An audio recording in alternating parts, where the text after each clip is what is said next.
Hey everybody, this is your Week 14 Commissioner's Address. I'm going to be doing one of these a week throughout the playoffs, and if they go well, I'm actually going to continue them into next year, just kind of a 1 week recap. I'll try and get it done on Tuesday or Wednesday each week after the Monday night game, obviously. Just kind of going over the previous week's activity. I'm going to jump right into it here. We're already looking at the playoffs here coming up next week, in which case we have in the primary bracket, Squirrel Nuts finishing in at 8-6, good enough for third. Will be taking on Waiver Wire at 10-4, good enough for second.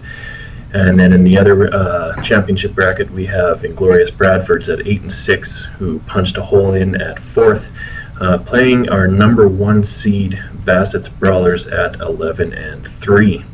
In the consolation bracket, we have myself, the Vinegar Strokes, at 5-9, who squeaked in at 8th spot, playing Mitchell's team at 8-6, who's good enough for 5th. And then we've got Eric's team at 7-7, playing Habs Rule at 5-9, who finished out 6th and 7th, respectively. Should be good. I'm excited for the playoffs here moving forward. As most of you saw, I did post what the prizes looked like, expenses, things like that. League winner, $250, whoever takes the championship bracket, number 1 in the league for this year. The secondary playoff winner is $100, so that's actually the secondary bracket, so the bottom 4 teams, which does not include Lek or Jesse Villette, who have bought themselves a ticket to play again next year. Thanks for coming out, guys. Trash Talk video, $100. No one actually posted more than 4 videos, so we're actually going to split that 3 ways with the 3 guys that actually posted some Trash Talk videos. We might do that one again next year, depending on kind of the participation. Moving right into the weekly prizes, most points through 3 weeks. Winner for that one is Mr. Dave Prevost. He won $40.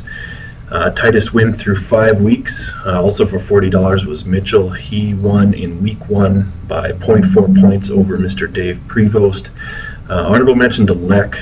He actually beat Bruce in week 10 by 0.12 points. They had some tight matchups this year, actually. They also had another that was 0.58 difference, so between the 2 games there was only 0.7 difference, so that was nice and tight matchup, good rivalry there. Biggest blowout through 7 weeks. $40 winner was to Nicholas, who beat down Spencer Bassett in week 6 by 64.3 points. So that was a big beat down there. Highest single week total through 9 weeks. Another $40 winner goes to Dave Prevost, who in week 6 as well had 150.24 points. League Pick'em, big congratulations to the $60 winner, Nicholas, who was actually the only one actively really playing that. So good job in beating out nobody. Congratulations, Nick. Other expenses, the 2 parties that we had came to a little more than $250. I don't think those really worked. We just didn't have people who could make it out, which is understandable. Next year we're going to ixnay those. They just didn't work. I've also got $80 budgeted to the trophy. Any extra whatever might be left over after the trophy's done is going to go to the winner of the primary playoffs, and that'll actually eat up the $1,000 just like that.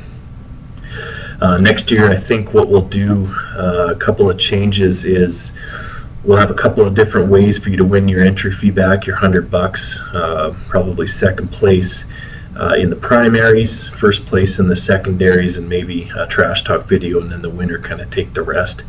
But we'll kind of discuss that going forward. Another change that we're going to make that'll work really well, I think we've got the flex, wide receiver, running back, and tight end position.